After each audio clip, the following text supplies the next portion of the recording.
Mark, you know what we haven't done in a while? Put out a good podcast. Very true. What? We haven't done a giveaway. We ain't done a giveaway in a while. No. So for the month of September, I came up with an idea. What do you got? We've been putting cash in the urn. We'll Right. keep doing that. All right. I'll get a different urn. Let's give away the urn. Full cash? Not full of cash. Something even better. Come on. So you know how Kane's been in the studio. Right. So what I did was I had Kane sign the urn. Maybe I can convince you to sign it as well. And we'll give it away. So we're going to give it away to one lucky fan. All you have to do, What do you got to do? Tell me. go over to our Spotify, give us a follow, a 5-star review, and leave a comment. It can be any comment. We don't care. Undertaker's great. Brothers of Destruction, greatest tag team ever. Right. Matt sucks. Whatever. We don't care what you write in there. Just leave a comment, a 5-star review, and follow the Spotify page. That's all you have to do for the month of September. That's pretty easy. Between now and the end of September, just do that. And we're going to pull a random name. And you get the urn. They're going to win the urn, and maybe with your signature on it. What do you think? I think we can do that. Okay, that was the easy one. All right. So, Creatures of the Night, be sure to head over to our Spotify. The link is in our description. All you have to do is give us a follow, leave a 5-star, do a 5-star review, and leave a comment. That's all you got to do. That's simple. That's easy peasy. Not $1 needs to be spent. I'm dying. And you'll have a chance to win this urn signed by the Brothers of Destruction. The Brothers of Destruction. How did that come about? When did that first conversation start with, hey, let's do something together? Well, after a while, it just becomes natural. We had run for that part of we had battled each other. We had our WrestleMania match. We had the Inferno match. I think we had pretty much gone through the one-on-one and moved on.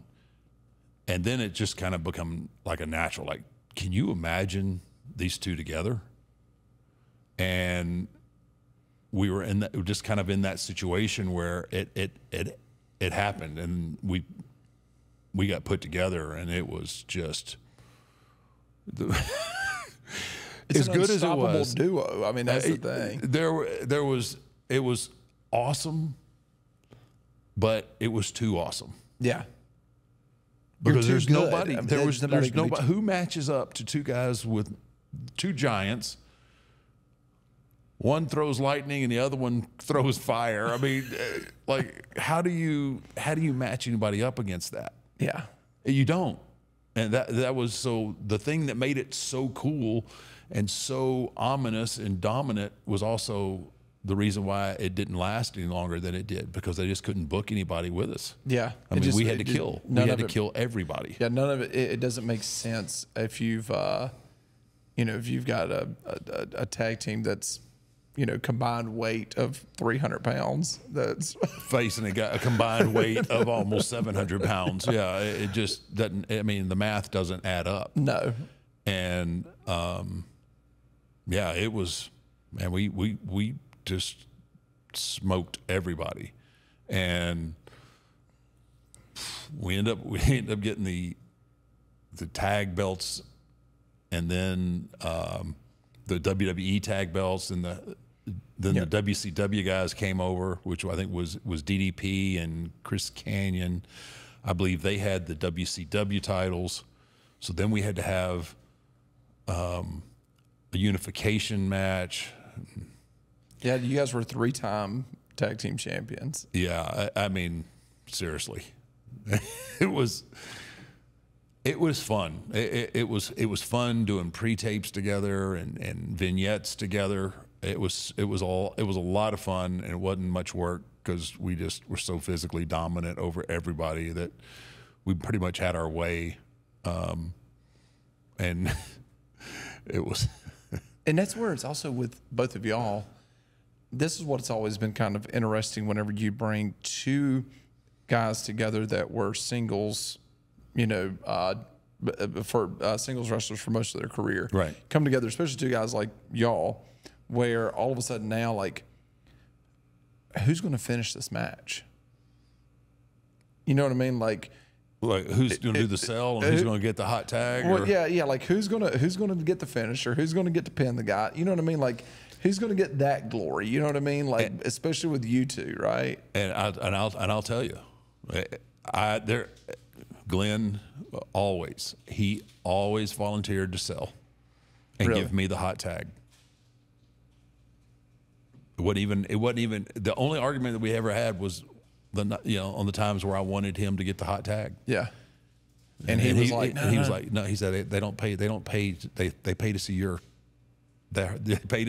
hot tag and you get your hand raised. I said, no, man, it's just a team deal. He goes, I sell, you come make the comeback. That was just kind of, wow. That's how unselfish he was.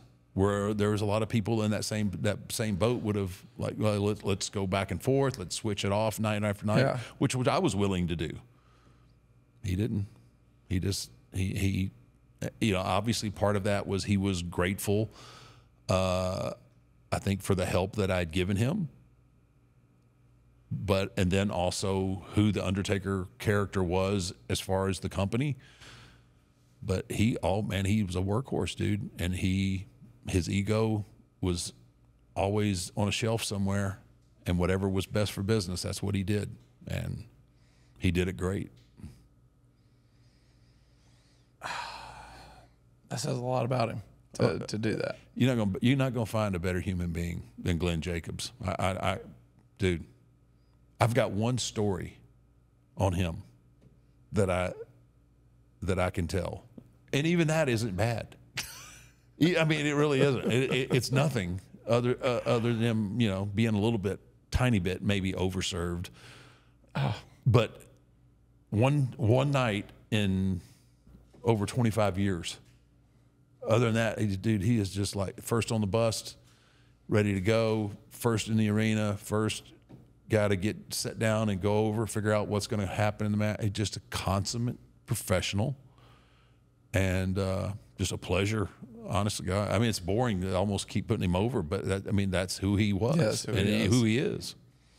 And it was just a lot of fun, though, man. You think about it. You go back and look at the Undertaker and Kane, and you look through some of the powerhouse tag, like who comes to mind usually for the Road Warriors. Yeah, we dwarfed the Road Warriors. Yeah. I mean, the Road Warriors were jacked up and big dudes. We dwarfed them. If Brothers of Destruction went, had a 10, 15-year career together where y'all were just a tag team, you know what I mean? Do you go down as the greatest tag team of all time? I think so. I mean, yeah, obviously there's teams out there that can do different things, but as far as a dominant tag team, like I said, there's nobody that matched up with us. There was no one. If you think about it, and I may be completely wrong because there's a lot of those years that, I was not watching wrestling, but are y'all the last kind of main event tag team that WWE kind of had? Well, I mean, as a tag team, maybe. I mean, we had, they did some judicious booking there in the Attitude era where they would create tag teams just to kind of take it easier on the top guys. Yeah, I mean, like you've had The Rock and Austin and Stone Cold working against. But I mean, you guys could headline a pay-per-view. Yeah, though. I think so. Yeah, and that's what I think. The problem was finding opponents. Well, I was about to say, the biggest problem there is who are you going to wrestle? Yeah, on that main event. We weren't wrestling a Stone Cold and a Rock, and I mean, they're not going to stand much of a chance. It's just the way it is.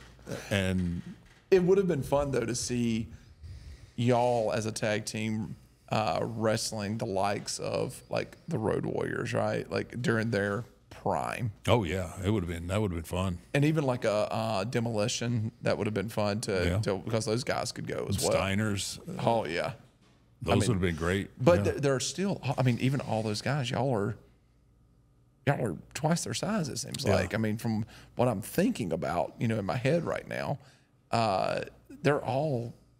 You're just much bigger than them, and you're watching that match. And you're going, how's this team ever going to do anything? You have to suspend your sense of reality for a while. It is what it is. But that was like, again, that's what made it so cool, was that these guys are such beasts. They defied logic, because we were obviously a lot bigger than your normal person. Like, and when y'all got together, did you go, man, I know 100% this ain't gonna last long. Like, I know that this is gonna be a short run. I think we were having so much fun. Like, we didn't really think about it. Yeah. Like, if I had to really put thought into it, yeah. I mean, that's not going to go for a whole long period of time. And to be truthful, like, you want to be in the singles picture. Yeah. But it was good for me just to recharge my batteries and just take it easy on my body while having a good time with Glenn. It really was. It was fun. It's still making money too. I mean, with that type of tag team. Yeah. There's no doubt. Yeah, we're making money. We're a draw. We're an attraction. Yeah. Just to see the two monsters together is like, oh my gosh, who are they going to feed them tonight? I was just one of my favorite things that we did. We had a squash match, and I think it was on Raw against High and Tai. Funaki and gosh dang it, I can't remember the other guy's name.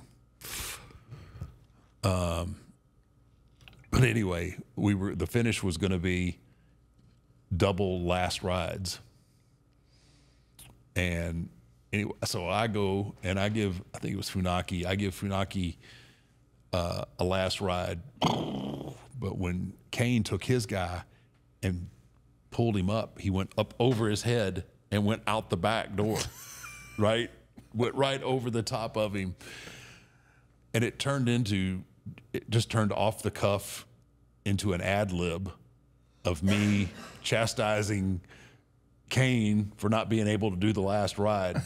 So it's big brother telling little brother how to do this particular move, and it turned out to be a funny segment. It was bad for those guys that were in the ring with, because they had to take several last rides. So now I got to show you. I got to show you again. And they're like, oh, no. Like, sorry guys, this is. Please. And everybody was just eating it up in the crowd. So that was a lot of fun, but it just turned into something really spontaneous. Dang it, that's one. I said it.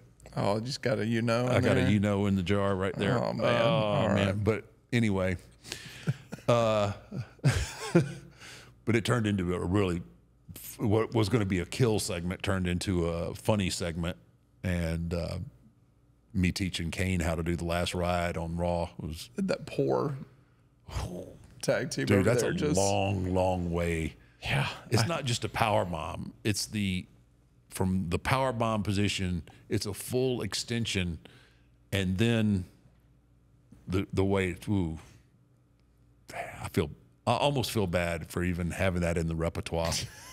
It's a brain rattler, man. It really is.